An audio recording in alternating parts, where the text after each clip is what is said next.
হে WhatsApp guys, কেমন আছো সবাই? আশা করি সবাই খুব ভালো আছো। আজকে আমরা কিংডম অফ রুইনের 10 নম্বর এপিসোড সম্পর্কে জানবো। তো বাড়তি কোনো কথা বাড়াবো না, ছোট্ট একটা কমার্শিয়াল বিজ্ঞাপন দিতে হবে, বাট তুমি চাইলে বিজ্ঞাপনটা স্কিপ করতে পারো। বিজ্ঞাপনটা স্কিপ করার জন্য যেটা করবে, যাবে ডিসক্রিপশনে, ডুরেশনে ক্লিক করে মূল ভিডিওতে যাবে। আমি বিজ্ঞাপন প্লে করে দিচ্ছি, ঠিক আছে? তো হ্যালো বন্ধুরা, আজ আমরা তোমাদের এমন একটা অ্যাপের সম্পর্কে বলতে চাই যে অ্যাপটির অফিসিয়াল পার্টনার হচ্ছে পিএসজি। আর এখানে অনেকগুলো ম্যাচ খেলে ল্যাপটপ, আইফোন, স্মার্ট ওয়াচ এবং আরো অনেক ক্যাশ প্রাইজ জেতার সুযোগ রয়েছে। আর এই অ্যাপটাতে তুমি সকল ধরনের লাইভ ম্যাচের রেজাল্ট দেখতে পারবে এবং সেই ম্যাচের স্কোর অনুমান করে গেমও খেলতে পারবে, যেমন কোন টিম জিতবে, কোন টিম কত রান করবে, কে সর্বোচ্চ স্কোর করবে। এছাড়া বিভিন্ন ধরনের গেম রয়েছে, সেগুলো খেলেও ইনকাম করতে পারো। আর রেজিস্টার করার সময় আমাদের যে প্রোমো কোডটা রয়েছে SAVES 100, এটা ব্যবহার করলে প্রথম ডিপোজিটে 26,000 টাকা পর্যন্ত বোনাস পেতে পারো। আর এই টাকা তুমি খুব সহজে বিকাশ, ব্যাংক এবং অন্যান্য সহজ পদ্ধতির মাধ্যমে উঠাতে পারো। তো আর দেরি কিসের? ডিসক্রিপশনে প্রোমো কোড এবং পিন কমেন্টে প্রোমো কোড সহ সাইন আপ লিঙ্ক রয়েছে, সেটা ব্যবহার করে অ্যাকাউন্ট খুলে এবং ক্যাশ প্রাইজ যেটো। আর এখানে একটা কথা মনে রেখো, আমরা যে বিজ্ঞাপনই দিই না কেন, অনলাইন থেকে টাকা আয় করা তো সহজের একটা ব্যাপার নয়। তোমরা কোনোভাবে আর্থিক ক্ষতির সম্ভাবনা রয়েছে এমন কোনো ওয়েবসাইটে যাবে না। কারণ শেষে আমরা মূল ভিডিওতে চলে আসলাম। তো কিংডম অফ রুইনের 10 নম্বর এপিসোড কিন্তু একটু ট্র্যাজিকে ভর্তি। মানে প্রত্যেকটা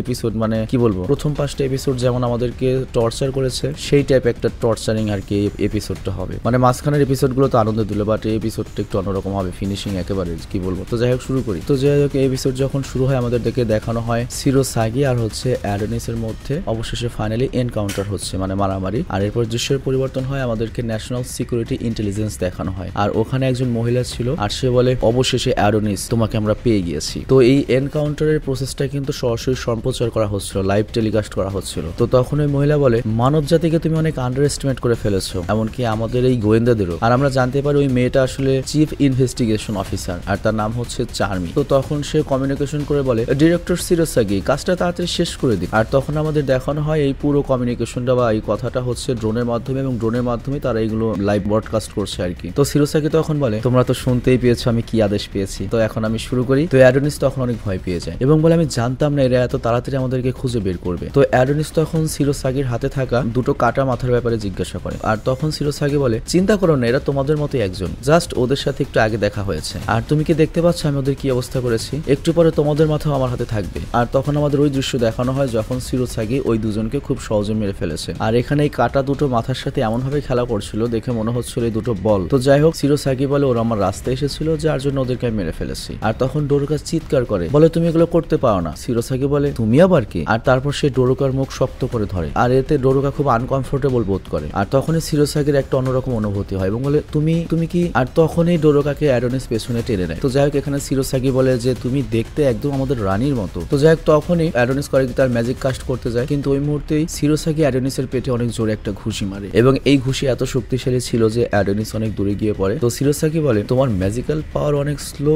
আর এরপর আমাদেরকে দেখানো হয় ধোয়ার মধ্যে থেকে অ্যাডোনিস তার রিভলভার বের করে এবং কন্টিনিউয়াসলি সিরোসাগির উপর ফায়ার করতে থাকে। কিন্তু সিরোসাগি এত বেশি ফাস্ট যে সে বুলেটগুলোকে এমন ভাবে ডস করে, দেখে মনে হয় বুলেটগুলো স্লো মোশনে চলছিল। আর ওই মুহূর্তে সিরোগাসি করে কি সামনের দিকে আসতে থাকে অ্যাডোনিসকে মারার জন্য। কিন্তু তখনই অ্যাডোনিস করে কি সিরোগাসির স্পিডকে প্রেডিক্ট করে এবং ওর জায়ান্ট ম্যাজিক ব্যবহার করে ওই বুলেটটাকে অনেক বড় করে দেয়। আর এটা দেখে এদিকে চার্মি বলে, মাস্টার সিরোসাগি, ওই বুলেটের অনেক বেশি পাওয়ারফুল, অনেক বেশি বড়, আপনি সরে যান। কিন্তু সিরোসাগি হাসতে থাকে এবং বলে, এই মিসেস চার্মি, তুমি চিন্তা করো না। তো আমরা দেখতে পাই যে সিরোসাগি খুব সহজে ওটাকে ডস করে দেয়, ম্যাট্রিক্স সিনেমার মতো। আর এটা দেখে অ্যাডোনিস অনেক ভয় পেয়ে যায়। আর সিরোসাগি তো অ্যাডোনিসের দিকে আসতেই থাকে তাকে মারার জন্য। তো এইসব দেখার পরে ডোরোকার কাছে আর কোনো উপায় থাকে না, সে তার ম্যাজিক্যাল স্পেল কাস্ট করার চেষ্টা করে। তো ডোরোকা যখনই তার ম্যাজিক্যাল স্পেল কাস্ট করে, সে বলে, থেমে যাও, তা না হলে আমি তোমার প্রত্যেকটা মুভমেন্ট রেস্ট্রিক্টেড করে দেবো, মানে ওকে ফ্রিজ করে দেবে। আর তখন আমরা দেখতে পাই সিরোসাগি সত্যি সত্যি থেমে গিয়েছে। তো এটা দেখে অ্যাডোনিস খুশি হয়। আর তারপর ডোরোকাকে বলে, আমরা এখন ওর কাছ থেকে অনেক কিছু জানতে পারবো, ওর উদ্দেশ্য কি, ওর মূল পাওয়ার কি, রেডি এম্পায়ারের সাথে ও কিভাবে জড়িত। কিন্তু তখনই সিরোসাগি হাসতে থাকে, জোরে জোরে হাসতে থাকে, বলে, তুমি এইমাত্র লাভ ম্যাজিক ইউজ করেছো তাই না? তুমি দেখতেও রানীর মতো, তুমি রানীর মতো লাভ ম্যাজিকও করতে পারো। আর তখন আমাদের সেই মুহূর্ত দেখানো হয়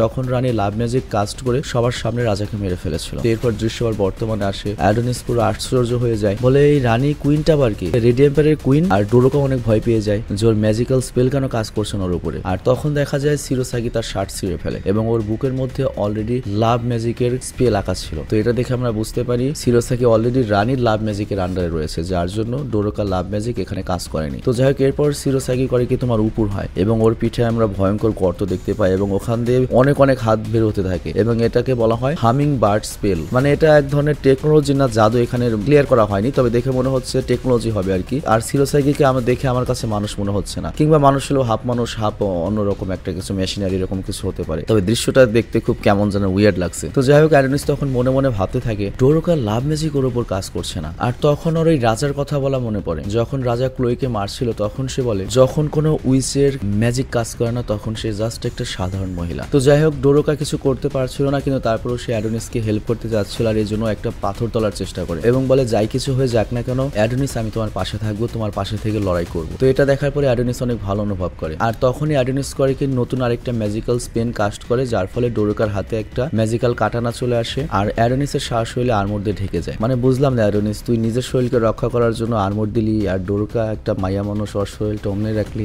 ব্যাপার কি? তো যাই হোক, এরপরে অ্যাডোনিস বলে এই কাটানা অনেক পাওয়ারফুল, তবে এটা চালানোর জন্য তোমার মিনিমাম কিছু একটু স্কিল লাগবে, মানে কাটানা চালানোর বেসিক কৌশল জানতে হবে। তো ডোরকা তখন বলে আমি কিভাবে শিখবো? তো তখনই অ্যাডোনিস করে কি ম্যাজিক করে মানে ইউজার ম্যানুয়াল দেখায়। তো এটা দেখে ডোরকার অবস্থা খারাপ হয়ে যায়। আর সিরোসাকি তখন বলে ভাই তোমাদের কতবার বলেছি তোমরা এই প্রেম প্রীতির নাটক আমার সামনে করবে না, আমার হিংসা লাগে। আর তখনই সে আবারও হ্যামিংবার্ড অ্যাসল স্পেল কাস্ট করে, যার ফলে ওইখানে যে হাতগুলো ছিল সেগুলো লঞ্চ হয়ে যায় এবং আমরা দেখি অ্যাডোনিসের উপর অ্যাটাক করে। তো প্রথমে তো অ্যাডোনিস ঘাবড়ে যায়, পরে সাহসিকতার সাথে লড়াই করতে থাকে এবং আমরা দেখতে পাই অ্যাডোনিস অনেক ইজিলি ভাবে এগুলোকে হারিয়ে দিচ্ছিল, বাট ডোরকা ইজিলি মানে এগুলো কন্ট্রোল করতে পারছিল না, ও অনেক কনফিউজ ছিল। এবং একটা সময় যখন ডোরকার উপর অ্যাটাক করতেই যাবে তখন অ্যাডোনিস সামনে চলে আসে এবং ওইসব অ্যাটাক গুলোকে ডস করে দেয়। কিন্তু আমরা দেখতে পাই হাতগুলো অনেক ছিল এবং তারপর সিরোসাকি ওই হাতগুলোকে ফুল স্পিড ওদের উপর অ্যাটাক করার জন্য বলে আর এর জন্য হাতগুলো প্রথমে উপরে যায় এবং দ্রুততার সাথে নিচে লঞ্চ হতে থাকে। আর তখন অ্যাডোনিস তার রিটার্নিং সামার্নিং ম্যাজিক কাস্ট করে আর ঠিক ওই মুহূর্তেই ওই যে হাতগুলো অ্যাটাক করার জন্য আসছিল সবগুলোর পাওয়ার ডিস্ট্র্যাক্ট হয়ে যায় এবং সে সহজে ওগুলোকে থামিয়ে দেয়। আর এবার অ্যাডোনিসের টার্গেট ছিল হচ্ছে সিরোসাকি এবং ও করে কি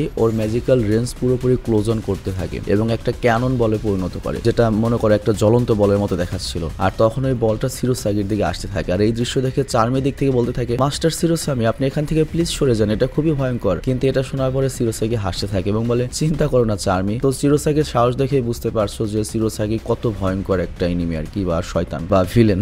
তো যাই হোক, এরপর সিরোসাকি সে তার স্পেল কাস্ট করে, সেটা ছিল হামিংবার্ড ক্যাসেল এবং এই ম্যাজিক কাস্ট করার পরে ওই হাতগুলো তার শরীরের সাথে অ্যাটাচ হয়ে যায় এবং যখন ওই ক্যানন বল ওর কাছে চলে আসে তখন আমরা দেখতে পাই ও করে ওই হামিংবার্ডের হাত দিয়ে ওটা থামানোর চেষ্টা করে এবং ওর পিঠ দিয়ে ধোয়া বের হতে থাকে এবং অবশেষে সিরোসাকি ওটাকে থামাতে সমর্থ হয়। কিন্তু এই বলটাকে আটকানোর সাথে সাথে অ্যাডোনিস বের হয়ে আসে এবং বের হয়ে ওকে যখন পাঞ্চ মারতে যায় তখন সিরোসাকি তার সব হাত রিলিজ করে দেয় এবং এই হাতগুলো অ্যাডোনিসকে অনেক ড্যামেজ করে দেয় আকাশে থেকে। কিন্তু এখনই শেষ হয় না, ডোরকা আবার কাটানা নিয়ে তার উপর লাফ দেয় এবং আমাদের ডোরকা করে কি কাটানা দিয়ে দুই পায়ের মধ্যে ঢুকিয়ে দেয়। তো এটাই ওর কি হবে? তো এখানে সিরোসাকি ডোরকাকে বলে ছোট্ট মেয়ে, নেক্সট টাইমে তুমি যদি কারোর উপর তরল বা চাকু মারো তাহলে পায়ে নয়, হয় মাথায় মারবে নয়তো বুকে মারবে। আর তারপর সে যখন ডোরকাকে ঘুষি মারতেই যাবে অ্যাডোনিস তার দিকে অনেক জোরে চলে আসে, বাট একটু লেট হয়ে যায়। সিরোসাকি দুজনকেই ঘুষি মেরে দুই দিকে উপরে পাঠিয়ে দেয়। আর এরপর আমাদেরকে ডোরকাকে দেখানো হয় ওর অবস্থা খুবই খারাপ, ও ওঠার চেষ্টা করে, উঠতেই পারছে না, মুখ দিয়ে রক্ত পড়ছে। আর তখন সিরোসাকি ডোরকার দিকে এগোতে থাকে এবং বলে যাই হোক না কেন আমাকে এটা বলতেই হচ্ছে, তোমাদের দুজনের কোঅর্ডিনেশনটা অনেক ভালো, তোমরা অনেক ভালো কাজ করেছো। আর তখন আমরা দেখতে পাই সিরোগাছির পেছনে একটা ম্যাজিক স্পেল চলে আসে এবং ওকে মনে করে টাইড আউট করে ফেলে, বেঁধে ফেলে। তো বুঝতেই পারছো এটা কে করেছে? অ্যাডোনিস করেছে। তো অ্যাডোনিস তার ম্যাজিক কাস্ট ইউজ করে আর বলে ব্যাস অনেক হয়েছে, কিন্তু সিরোসাকি বলে না না এই খেলা এখনো শেষ হয়নি। তো সিরোসাকির তখন দুটো হাত আকাশে উঠতে থাকে এবং অ্যাডোনিসকে খুব শক্ত করে ধরে আর এর ফলে অ্যাডোনিস একদম নড়াচড়া করতে পারছিল না, কারণ দেওয়ালের সাথে ওর দুটো হাত একদম লেগে গিয়েছিল। আর এরপর আমাদের দেখানো হয় ডোরকা এই সময় কাটানার মাধ্যমে ওঠানো দাঁড়ানোর চেষ্টা করে এবং বলে যাই হয়ে যাক না কেন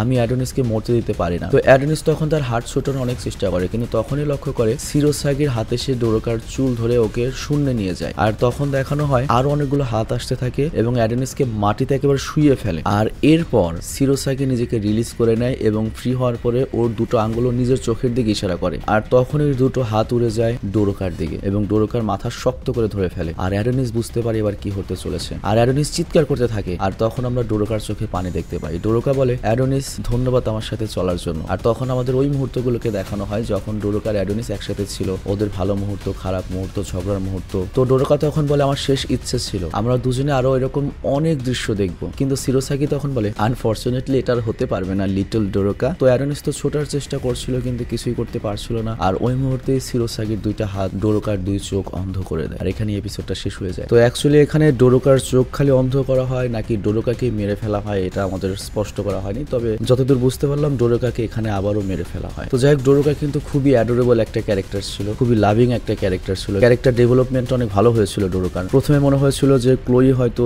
এই সিরিজটা ডমিনেট করবে, মানে মেয়ে ক্যারেক্টার ক্যারেক্টার হিসেবে, বাট অ্যাকচুয়ালি কিন্তু ডোরোকার উপর আমাদের সবার একটা খুব ভালো একটা আকর্ষণ চলে এসেছিল। মাঝখানে যে কয়েকটা পর্ব গিয়েছে, ডোরোকা কিন্তু অ্যাকচুয়ালি আমাদের মনের মধ্যে গেঁথে গিয়েছিল, এবং ডোরোকাকে যাতে দ্রুত আমরা হারাবো এটা আসলে আমরা কল্পনাই করিনি। মানে এই সিরিজটাই জানি কেমন, আমি এর আগে এরকম কোনো সিরিজ এক্সপ্লেন করি নাই। প্রত্যেকটা পর্বে লোক হারাচ্ছে, প্রত্যেকটা পর্বে সারপ্রাইজিংলি শেষ হচ্ছে, মানে প্রচুর হারানোর ঘটনা, প্রচুর বেদনা এই সিরিজটায়। আর আরেকটা জিনিস আমার কাছে মনে হয়েছে, সেটা হচ্ছে এই সিরিজের যে ভিলেন, এই সিরিজের ভিলেন আন্দাজে আমাদের নায়কটা একটু বেশি দুর্বল হয়ে গিয়েছে। মানে আরিয়ানিসকে আমার কাছে একটু দুর্বল মনে হচ্ছে সিরিজ অনুযায়ী, বাট জানি না ভবিষ্যতে গিয়ে কি হবে। আর মাত্র 2টা এপিসোডই রয়েছে এই সিজনের। তো যাই হোক, আমি বিদায় নিচ্ছি, ভালো থেকো, সুস্থ থেকো, টেক কেয়ার, আল্লাহ হাফিজ।